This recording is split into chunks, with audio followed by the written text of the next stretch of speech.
Bismillahirrahmanirrahim. À nos frères et sœurs en Dieu et à tous les amis de la paix. En ce jour solennel de la célébration de la fête de la Eid al-Adha, la fête du sacrifice du prophète Abraham, je vous adresse à tous mes vœux de paix, de fraternité et de santé, ainsi qu'à vos familles, vos proches et tous ceux et celles qui espèrent et œuvrent pour un monde de justice, de solidarité et de réconciliation. Notre monde malade a un grand besoin d'œuvrer à sa guérison. Dans ces moments de doute et d'incertitude, il est important pour chacun de nous, en toute conscience, de prendre ses responsabilités avant que notre civilisation ne s'effondre sur elle-même. Aujourd'hui, alors que la pandémie de Covid-19 a fait déjà des millions de morts, la réalité incontournable est qu'enfin le temps de la guérison succède à un temps de maladie et de mise à mort. Médusés, nous contemplons l'œuvre de la folie humaine. Guerres ethniques, raciales ou idéologiques, exploitation, pauvreté, pollution, incompréhension, ignorance, choc des civilisations, intransigeance, spéculation. Nous voyons partout des foules exhibant leurs drapeaux, leurs slogans, leurs armes.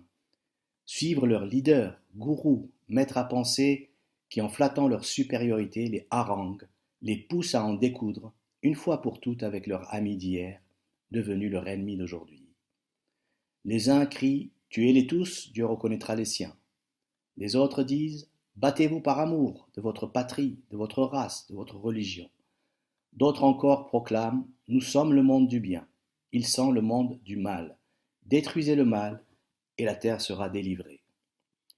Force est de constater la nécessité de reconnaître et de prendre en compte que les pandémies de guerre, de haine et d'inimitié dévorent plus de vies que la pandémie du coronavirus elle-même, absorbe plus de ressources que n'importe quel vaccin, sème le désespoir et la peur et alimente de nouvelles haines, de nouvelles inimitiés et de nouvelles guerres. Si nous considérons l'épreuve que nous traversons aujourd'hui, la spiritualité n'est pas de la relaxation, ni du développement personnel. C'est un message pour nourrir notre conscience de valeurs universelles. Même celui qui ne s'apparente à aucune tradition ni religion les a au fond de lui-même. C'est comme le beurre dans le lait. Secouez le lait et vous avez le beurre. Dans chaque être humain subsiste cette part d'esprit.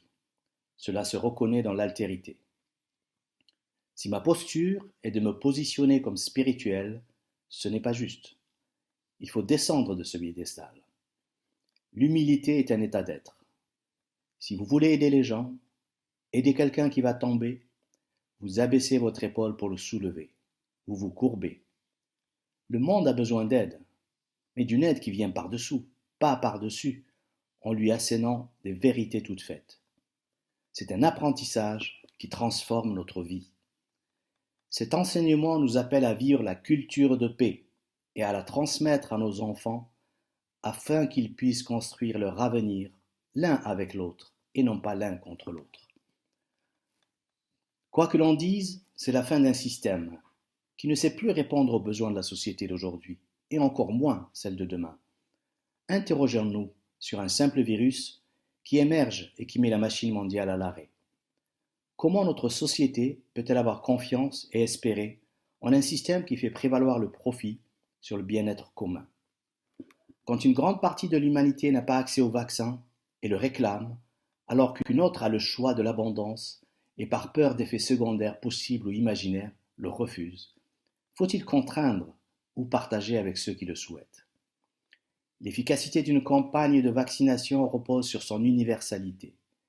Les gouvernements doivent le rendre accessible gratuitement. Dans ce contexte, des précédents peuvent nous inspirer. C'est l'histoire du vaccin contre la polio. Dans les années 1950, c'était une maladie terrible, elle aussi causée par un virus, qui affectait les enfants. Environ 20 000 cas par an, provoquant une paralysie à vie. Jonas Salk, un biologiste américain, a inventé le premier vaccin contre elle et ne l'a jamais breveté. Il n'a pas demandé de royalties. La seule chose qui l'intéressait, pour le bien-être de tous, était de diffuser le vaccin le plus largement possible et aussi vite que possible. Il est temps d'éveiller les consciences, de les ouvrir à la communion intime et au dialogue permanent avec la conscience du nous, fruit d'une longue expérience et d'une maturité spirituelle imprégnant chacune de nos pensées et le moindre de nos actes. Elle nous invite à tout instant, dans la joie comme dans la détresse, dans le doute ou la certitude, dans l'action ou la méditation, à cultiver, à affermir cette relation intense qui transcende et unit l'âme du monde et l'amène à goûter les instants de paix. Chacun se donne bonne conscience, participe, approuve ou se tait devant l'horrible spectacle qu'offre quotidiennement l'arène du monde sans sagesse, fruit de nos illusions. Alors l'homme désabusé se lève et crie: paix sur terre, paix entre les hommes, mon Dieu, pardonne-leur, ils ne savent pas ce qu'ils font. Ouvre-leur l'œil du cœur pour qu'ils perçoivent que t'aimer, c'est aimer toutes tes créatures dans le respect des différences voulues par toi, afin que chacun découvre, par l'autre, la richesse et la grandeur de ta miséricorde.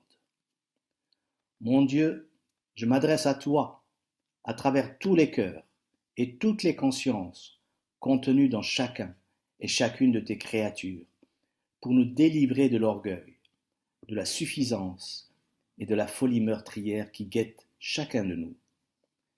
Fais que cette prière arrive à toi comme une offrande de tous ceux et celles qui espèrent en toi dans leur détresse, mais sans faiblir, et qui veulent, selon ta volonté, vivre et partager dans la fraternité et la paix, le don sacré que tu nous as prodigué, la vie. Cheikh Khaled Bentounes.